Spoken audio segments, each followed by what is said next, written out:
Baruch Hashem. Puisque après Tisha B'Av, on sait qu'il y a la Nechama. Toujours le Ham Israël, après les difficultés, il y a la Nechama. Et on peut dire comme ça, Ham Israël Chai. Et pourquoi on dit Ham Israël Chai? On a besoin de préciser que le Ham Israël est Chai. Non, j'aime pas Parce que moi. même les Goïms reconnaissent. Même les Goïms reconnaissent qu'un des plus grands miracles de l'histoire, c'est le fait que le Ham Israël existe encore. Et c'est pour ça qu'on dit Ham Israël Chai. On ne dit pas les autres pays sont Chai ou les autres peuples sont Chai, parce qu'on crie que Ham Israël Chai, parce que c'est incroyable qu'on soit encore là. Et pour quelle raison? Parce que la nature veut que quand quelque chose ou quelqu'un est hors de son endroit de vie, eh ben, il peut survivre un petit peu. Mettez un poisson hors de l'eau. Il va durer combien de temps? Quelques heures, au maximum, quelques minutes. Les poissons-chats sont très résistants. Alors un poisson-chat, peut-être qu'il va durer quelques heures, mais pas beaucoup plus. Et le Ham Israël, donc on a été pris, envoyé en exil, et pas seulement en exil, c'est qu'on a été asservi, on nous a fait énormément de souffrances, et malgré tout, le Ham Israël est encore là. Alors qu'est-ce qui fait que le Ham Israël tient comme ça dans les exils, et qu'il continue à subsister? Alors il y a une chose, c'est effectivement c'est l'espoir. C'est l'espoir. Toujours on a l'espoir que, alors on a l'espoir que la galoute va se terminer, on a l'espoir qu'on va revenir en Eretz Israël, et on voit que ça marche. L'espoir, c'est ça qui fait que une personne tient. Et même quand une personne est en difficulté, qu'est-ce qui fait qu'il tient? C'est tant qu'il a un espoir qu'il va s'en sortir. Tant qu'il a un espoir qu'il va s'en sortir, il a les forces. Maintenant, quelqu'un qui fait Yehush, c'est pour ça que c'est très grave de faire Yehush. Quand quelqu'un il dit ben, laisse tomber, c'est fini. Il perd toutes ses forces. Alors qu'on voit que l'espoir, c'est une force extraordinaire. Et il y a un machal qui est rapporté comme une femme qui est en train d'accoucher. Une femme qui est en train d'accoucher. C'est quoi le moment le plus dur? C'est le moment juste avant l'accouchement. Et comment une femme elle peut tenir dans ça? C'est parce qu'elle sait que juste après, c'est fini l'accouchement. Sinon c'est impossible, les souffrances sont très très très très dures. Alors Baruch Hashem n'a jamais accouché. Mais en tout cas, on sait, les femmes peuvent raconter, dire que les plus difficiles, le moment le plus difficile de l'accouchement, c'est le dernier moment. Et une femme, si elle n'avait pas l'espoir de dire ben, juste après il va avoir le bébé, je vais pouvoir prendre mon bébé dans les bras, ben, c'est impossible qu'elle tienne. Et donc elle tient par la force de cet espoir. Et donc c'est ça qui tient le Ham Israël. C'est avec toutes les difficultés, le Ham Israël a toujours dit, et d'ailleurs c'est pour ça que les nations nous prennent pour des fous. Alors maintenant ils nous prennent un petit peu moins pour des fous. Pourquoi? Parce qu'on est revenu en Eretz Israël. Jusque là, avant qu'on revienne en Eretz Israël, et notamment à l'époque de la Shoah. À l'époque de la Shoah, imaginez ce qui se passait. On avait des personnes dans les camps, avec les nazis sur le dos, qui les frappaient, qui tuaient des millions de juifs. Et qu'est-ce qu'ils faisaient?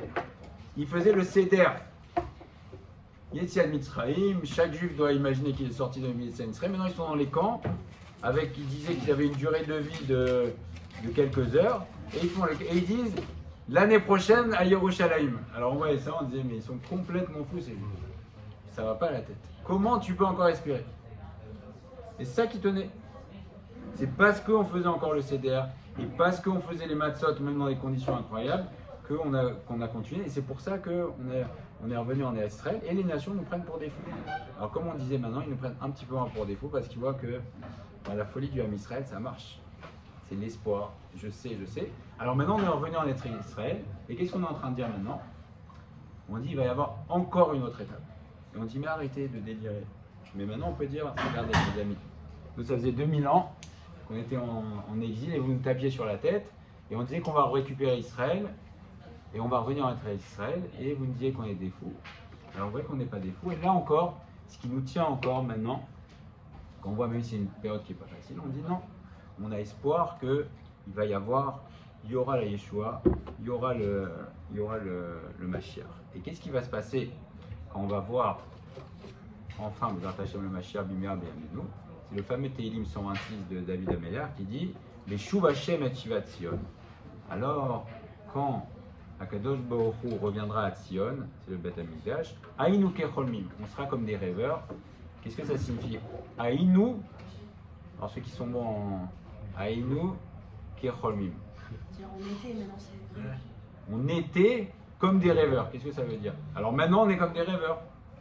C'est pas on sera comme des. On était comme. Qu'est-ce que ça veut dire qu'on était comme des rêveurs? Eh bien ça veut dire que maintenant on est comme des rêveurs. Pourquoi on est comme des rêveurs? Parce que quand on rêve, très souvent, les choses ça n'a ni queue ni tête. On n'arrive pas à relier les choses. On rêve d'une chose, d'une autre chose et on ne comprend pas le sens de la vie.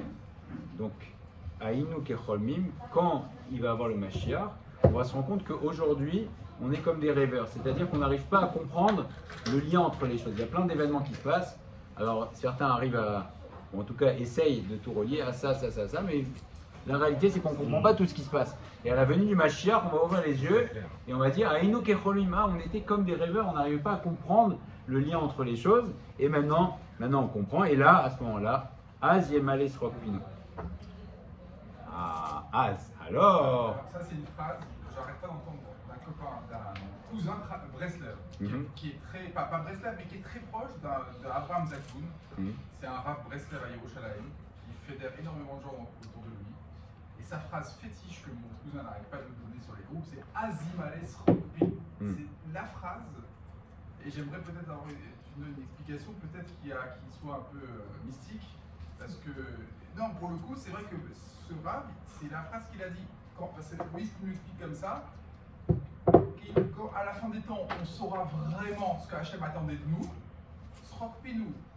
Alors, c'est rapporté dans Gemara Brachot. Az, c'est quoi le Az? C'est comme Az Yachem.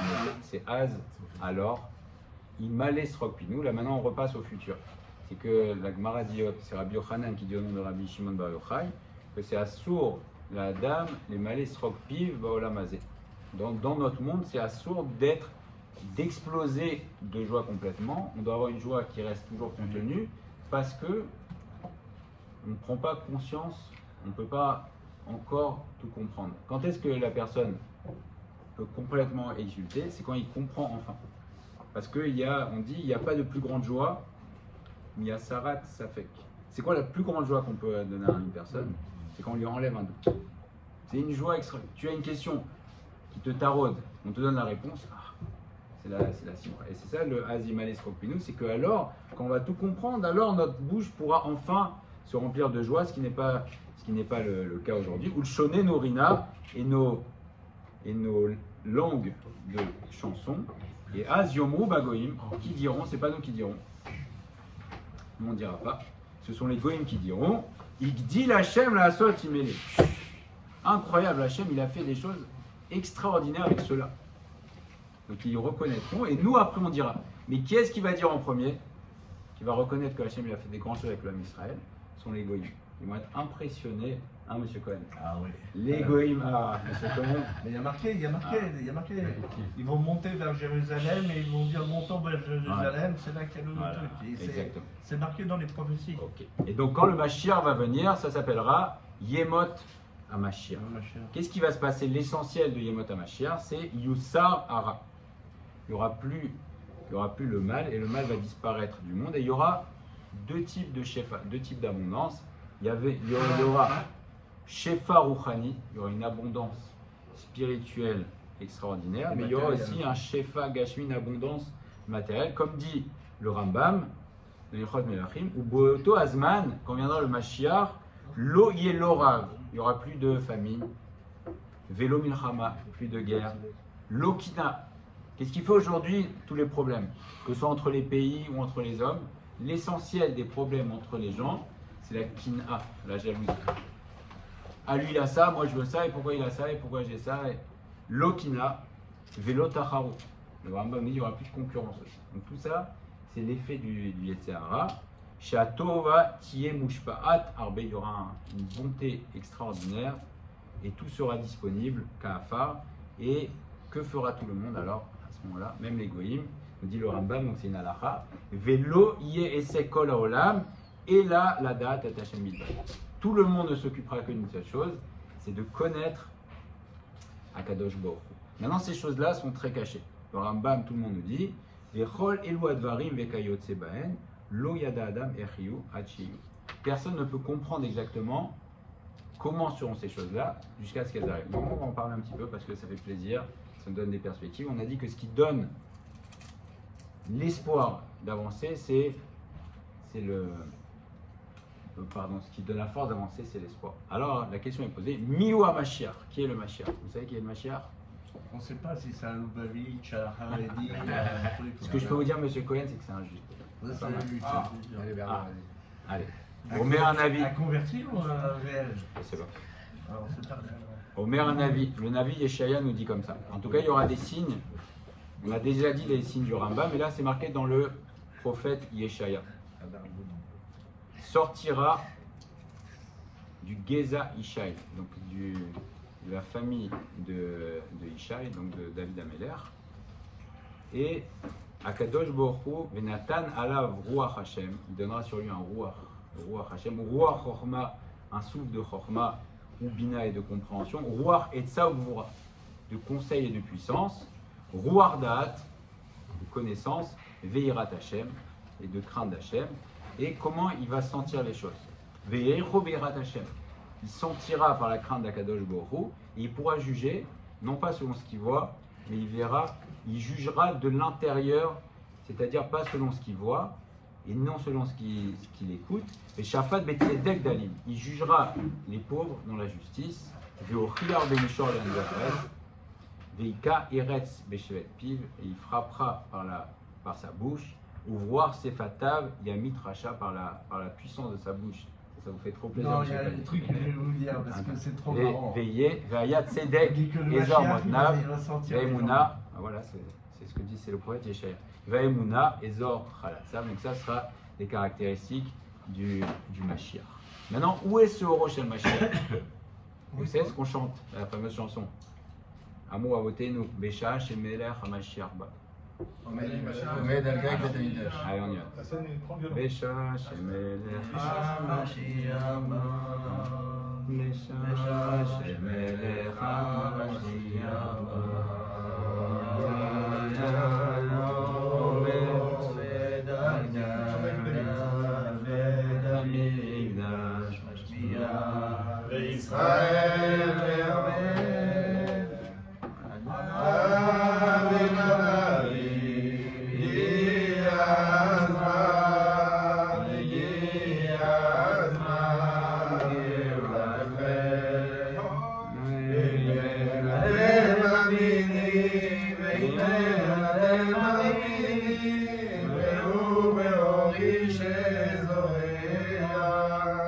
Alors, qui a écrit ça? C'est pas une chanson récente, c'est marqué dans le Psikta Rabati. Donc on l'a repris comme une chanson, mais c'est rapporté que à ce moment-là, effectivement, le Mashiach sera sur le Gag à Mikdash et dira au Bnei Israël un Avim. Encore une fois, on voit que Moshe Rabbeinu a été loué pour sa Anava, et le Ham Israël, il sera loué pourquoi? Pour sa Anava. Mais tu disais, oui. Jeudi, et ça m'avait fait tilt, tu parlais de, je sais plus quel rave qui est sorti de Yerushalayim, mais il a été traité de Anavim par la Gemara. Parce qu'il a pas demandé Yerushalayim. Ah, Rabbi Zecharia ben Avkulas. Pardon? Rabbi Zecharia ben Avkulas. Oui, et donc la Gemara le traite d'une Anav déplacée. Voilà, c'est une Anava, parce que quand il y a eu le Bar Kamsa qui est venu, quand Bar Kamsa est venu pour amener son korban avec le défaut, alors Rabbi Zecha ben Avkulas a dit non, il ne faut pas l'amener parce que sinon on va dire qu'on peut amener un moum.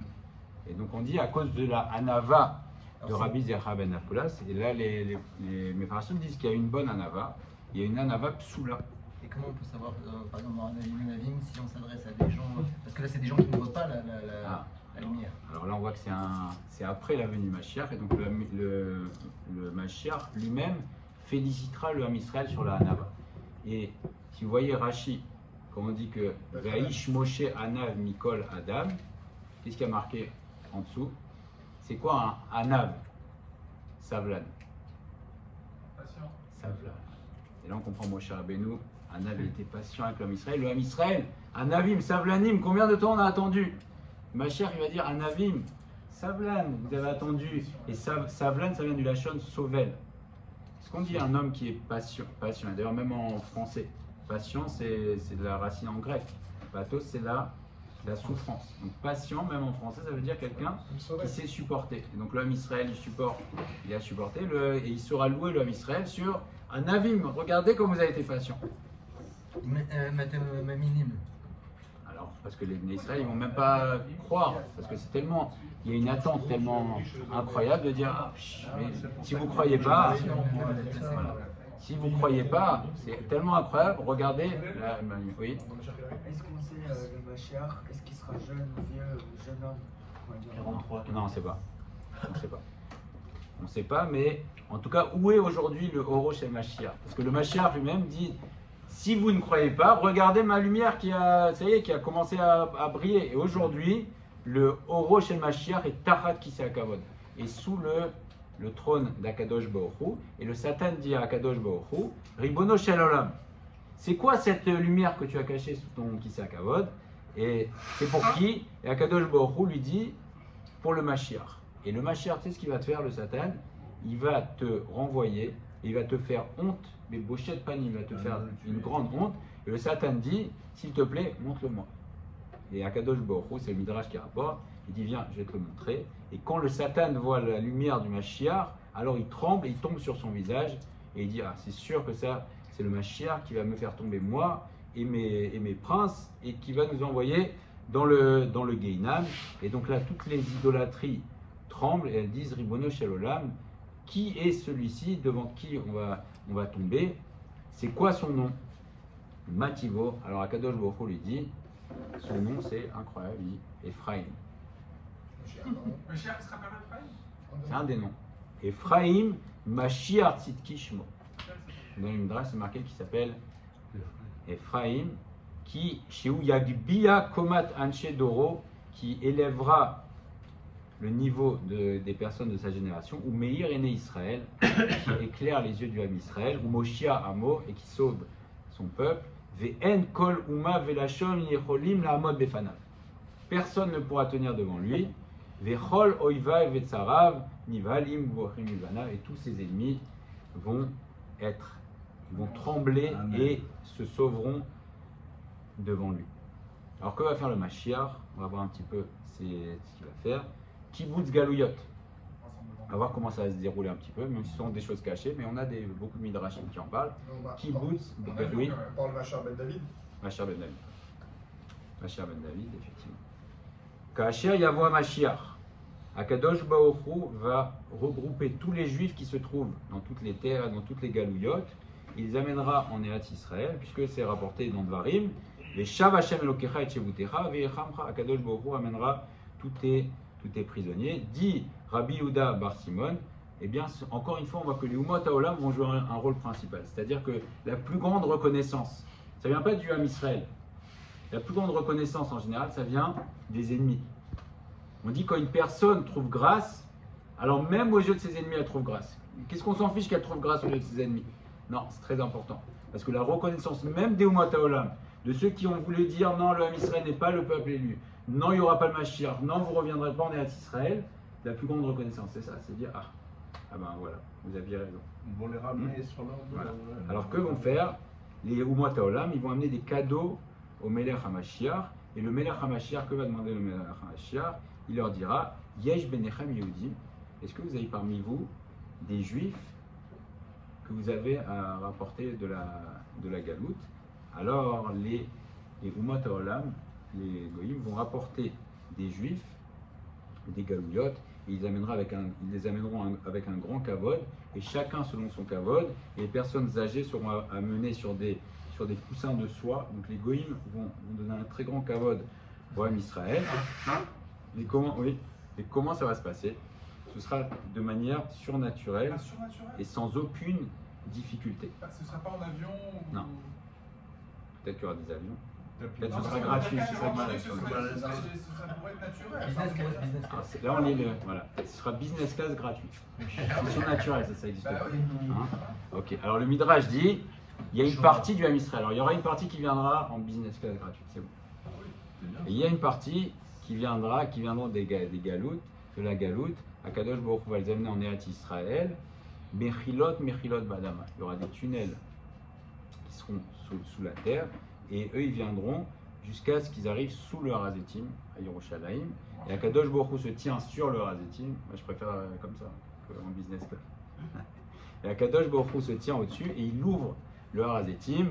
Et donc là, à ce moment-là, les Golim, ceux qui sont en galoute, reviennent et sortent à ce moment-là. Et tout ça sont des psukim. C'est Zecharia qui dit Ve'amdu ragla bayom hahu al Har HaZeitim, asher al pnei Yerushalayim mikedem, ve'nifka Har HaZeitim. Donc tout ça sont des prophéties. Le Har HaZeitim va s'ouvrir et il y aura une sortie. Deuxième, et c'est peut-être, me dit le Rav ici, que c'est peut-être le plus grand Nes qui va exister. On en parle toujours, ça parcourt toute notre vie, mais là il explique un petit peu comment ça va se passer, c'est extraordinaire. Triat Ametim. De quoi on parle? Triat Ametim. Un des plus grands Nissim qui va se passer, c'est Triat Ametim, la résurrection des morts. Donc c'est Akadosh Baruch Hu qui refera vivre les morts, mais pas n'importe comment. Déjà, ce seront tous les morts depuis Adam Arishon. Et ce qui est extraordinaire, c'est que Akadosh Baruch Hu ne fera pas, il ne va pas créer de nouveaux corps. Ce ne sera pas de nouveaux corps qu'il va faire. Et on va détailler un petit peu, on va comprendre un petit peu la grandeur du Nes.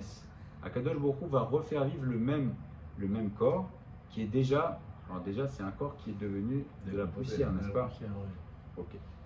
Et qui a pu, on va voir qu'il y avoir des choses terribles qui sont passées pour les corps et Akadosh Baruch Hu va les reconstituer. On lit un petit peu. Il y a certains corps qui ont été labourés par exemple, on ne sait pas où ils sont. Il y a certains qui ont été, la poussière du corps qui reste s'est envolée, qui s'est dispersée. Ou il y a plusieurs par exemple qui ont été enterrés dans un même endroit de manière indifférente.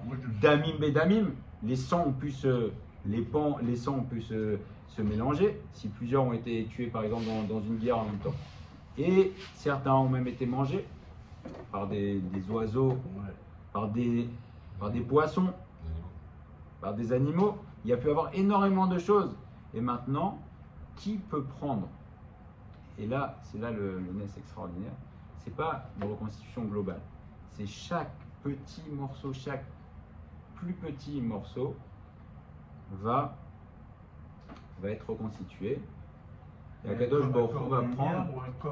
Alors là pour l'instant on parle de corps physique, mais chaque petit morceau des quatre coins du monde, Akadosh Baruch Hu va le faire revenir dans le corps, mais plus que ça, chaque morceau, c'est-à-dire le morceau de doigt, il va revenir à l'endroit où était le doigt, donc des particules infinitésimales. Et là on comprend qui peut faire ça, c'est une Akadosh Baruch Hu, c'est une Chochma Atzuma. C'est pas refaire, c'est reprendre chaque petite particule avec tout ce qui a pu se passer, la remettre à l'endroit où elle était. Oui. Comment ça se fait que c'est pas. Normalement, tu n'as pas un seul corps parce que tu avais Gilgulé. Ah, Hazak. Alors Arizal répond que la Neshama, elle reviendra avec le corps avec lequel elle a fait l'essentiel de son tikkun. Parce que chaque Neshama doit faire les 613 mitzvot. Et la Neshama fait en général avec un corps la majorité des mitzvot. Et après, elle doit revenir en Gilgul. Et donc la Neshama reviendra avec le corps avec lequel elle a fait la majorité des mitzvot. Et on rapporte que Rav Shechet, c'était le Gilgul de Baba Ben Bouta. Rav Shechet, qui était.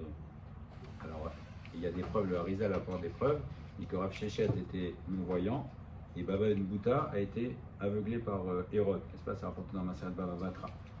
Shechet et Baba sont les mêmes lettres en Advash, sont les mêmes lettres. Et lui il disait Chadai Nafshi, heureux, c'est rapporté dans Agmara Shabbat, heureuse est mon âme. Alors pourquoi heureuse est mon âme? Heureuse est mon âme, mais triste est mon corps. Pourquoi? Parce qu'il dit mon âme est contente parce qu'elle est revenue, mon âme, réparer ce qui restait à faire, parce que l'essentiel du tikkun avait été fait par Baba Ben Bouta. Donc il disait heureuse est mon âme, et moi, mon corps, il n'a pas de quoi se réjouir. Pourquoi? Parce que son corps ne va pas revenir avec la neshama de Baba Ben Bouta. Donc il disait heureuse est mon âme parce que voilà, elle finit le tikkun, mais moi je ne vais pas revenir avec la neshama de Baba Ben Bouta. Et donc la neshama de Rav Shechet reviendra avec quoi? Reviendra avec une petite étincelle simplement, ce qu'il a fini il a fini de réparer? C'est une très bonne question, Ariel. Et les bébés qui ont été pris des bras de leur mère pour être jetés. Alors tout va être. Ils n'ont rien vécu de leur vie. Et donc, quand on réfléchit à ça, Miyad ou Nirtala, tu comprends la grandeur d'Akadosh Baruch Hu, c'est pas simplement une résurrection comme ça, c'est extrêmement précis. Alors, comment ça va se passer? Akadosh Baruch Hu, il y a un petit problème pour ceux qui sont en galoute. Parce que les psukim, tout ça, ce sont des psukim qui disent En Akadosh Baruch Hu mechaye et ametim ela be'eretz Israël. Akadosh Baruch Hu fait triat ametim en Eretz Israël, puisque c'est rapporté dans le prophète Yeshaya, Ko amar akel Hashem. Voilà ce que dit Akadosh Baruch Hu, Noten neshama la am aléa. Il donnera une neshama au peuple, aléa sur elle, donc sur Eretz Israël, veruach leolchimba, et un ruach pour ceux qui vont en Eretz Israël. Alors comment on fait? On va dire, bon, ceux qui ne sont pas des grandes tzadikim, d'accord, mais on a des questions très fortes. Moshe et Aaron, ils sont où? Ils sont en Chutz La'aretz. Alors comment ils font Moshe et Aaron? Eh bien, le Midrash nous dit qu'au moment de Triat Hametim, Akadosh Baruch Hu va dire, il descend Mishmeh Hashamayim. Il descend du ciel et il dit, il s'assoit entre guillemets sur son trône à Yerushalayim et il appelle les Malachei Hasharet, les anges, et il leur dit, Banaï, mes enfants, je ne vous ai créé que pour ce moment-là. Tout le monde a été créé, les anges, tout a été créé uniquement pour ce moment-là, qu'aider chez Ta'asuli Koratroir, pour que maintenant vous me fassiez plaisir, vous me donniez de l'apaisement. Et donc que disent les anges? Ils disent Ribon Haolamim, voilà, on est devant toi pour toute chose que tu voudras. Et Akadosh Baruch Hu leur dit, allez aux quatre coins du monde et soulevez les quatre coins de la terre et faites des tunnels Mechilot dans le sol pour chaque tzaddik jusqu'à Eretz Israël et amenez-moi chaque tzaddik et ils viendront en Eretz Israël et je les ferai revivre. Alors tout de suite, chaque ange va, il secoue la terre, ils enlèvent les Rechaim de la terre, ils font des tunnels sous la terre et ils amènent en Eretz Israël chaque tzaddik qui était en Chutz La'aretz et ils viennent devant Akadosh Baruch Hu et Akadosh Baruch Hu, au Med Be'atzmo, c'est lui-même qui fait Triat Hametim. Comment va se passer Triat Hametim? Akadosh Baruch Hu aura ce fameux Shofar Gadol. C'est quand même le Shofar Gadol. Notel Akadosh Baruch Hu Shofar Gadol, Beyado, entre guillemets, tout ça ce sont des anthropomorphismes. Akadosh Baruch Hu n'a pas de main, on sait. Beyado, c'est-à-dire qu'Akadosh Baruch Hu lui-même va sonner. Alors comment ça va se passer? Déjà, la voix du Shofar va aller d'un bout du monde à l'autre. Première Kia. J'espère qu'on va entendre. Aolam Kulo Roesh, tout le monde tremble. La première Kia. Deuxième Kia, la terre se sépare, la poussière se sépare. Pour commencer Triat Hametim. Troisième Kia, les os des tzadikim se rejoignent. Quatrième Kia, les membres commencent à se réchauffer, à retrouver de la chaleur. Betkia Hamishi, la cinquième, la peau se reconstitue. Sixième Tkia, il y a les Ruchot et les Neshamot qui rentrent.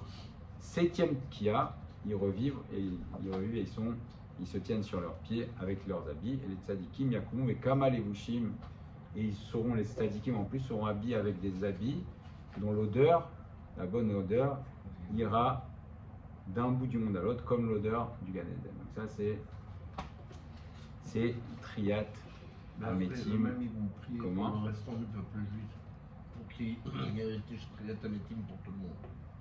Triat Hametim. Et on dit à la fin il y en a qui vont revenir pour la honte éternelle et d'autres pour venir la truc. Alors là aujourd'hui on parle des bonnes choses, on parle que des bonnes choses, on parle de Triat Hametim, la bracha on a parlé pendant 3 semaines de choses difficiles, donc on voit, et c'est cet espoir, on a des midrashim, même si on ne sait pas, même si ce sont des choses dont on parle, on ne comprend pas vraiment, mais en tout cas on voit qu'il y a des choses extraordinaires qui se préparent pour l'homme Israël, la Géoula, Triat Hametim, Binyan Bet Hamikdash, et après il y aura un shefa, une abondance extraordinaire spirituelle, une abondance matérielle également extraordinaire avec le Bet Hamikdash, et tout ce que fera notre seule occupation, ce sera la date et Hashem. Il y aura un shefa Rouhani et Gashmi Zat Hashem, Bimira Be'amnu.